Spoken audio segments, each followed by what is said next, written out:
Беримбек байке дайыма ушундай оор жумуштарда иштеп, белин оорутуп алган жана белинде грыжасы дагы бар. Ага карабастан ушундай оор жумуштарда иштеп келет.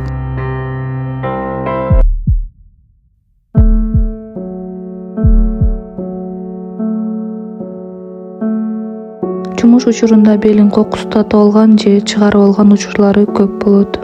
Мындай учурларда жумуштан суранып үйүнө кетип, бирок лечение албастан бир нече убакыттан кийин эле бир аз жатып же өзүнүн белин өзү салып алып, кайра эле жумушка чыкканга туура келет.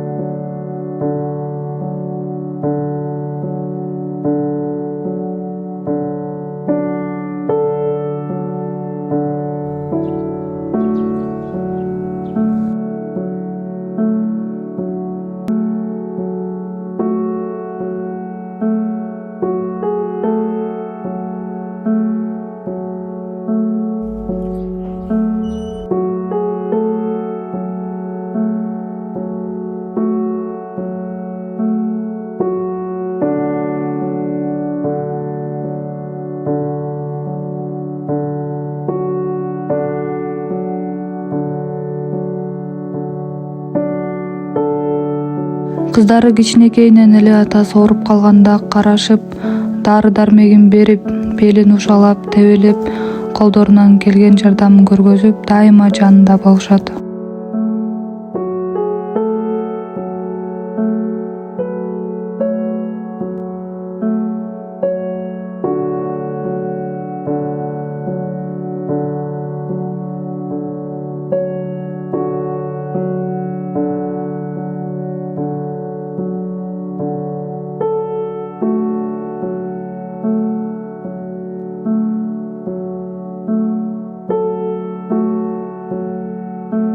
Беримбек байке канчалык кыйналып ооруп жатса дагы, кайрадан эле чыйралып, бели чыгып кетсе өзү эле ар кандай гимнастикалар жасап, белин салып алып жумушка чыгууга туура келет.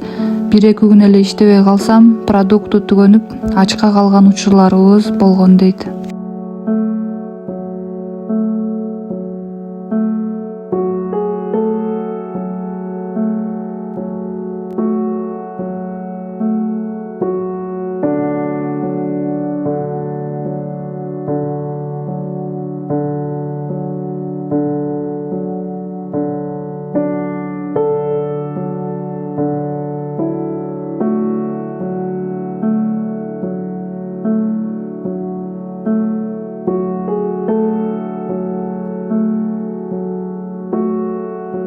Кыздардын апасы каза болгондон кийин каралашкан эч кимиси жок.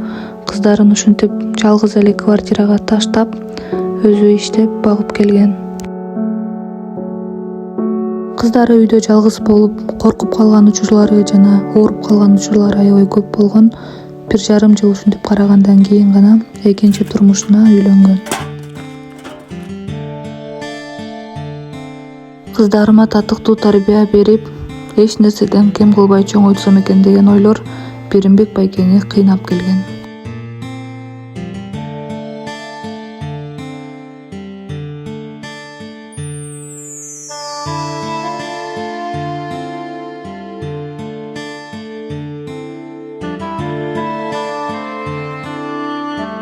Кайрымдуу кыргыз элим, Беримбек байкелердин үйлүү болушуна салым кошуп коюңуздарды бардыгыңыздардан суранабыз. Ар бир салган 10 сом, 100 сом, 200 сом бул үй бүлөнүн үйлүү болушуна чоң себепчи болот. Баарыңыздарга терең ыраазычылык билдиребиз.